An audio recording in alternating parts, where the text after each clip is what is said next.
The aggregate function allows you to apply different aggregate functions such as the sum, average, and other aggregate functions with an option to ignore hidden rows and error values.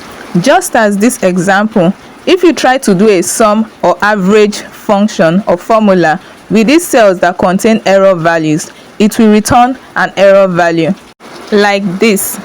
But when you apply the aggregate formula, it gives you your desired results. We'll start by typing the equal to, then the aggregate. You open your bracket.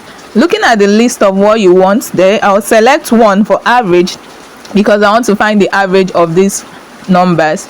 The next thing I want to do is to ignore error values. So you have a list of options to select what suits what you are trying to achieve. I'll select 6 to ignore error values. Then the next argument is the array. I can hold the shift and control key and down arrow to select my array of numbers. Close the bracket, then press enter. See, it has returned my desired result without giving me an error value.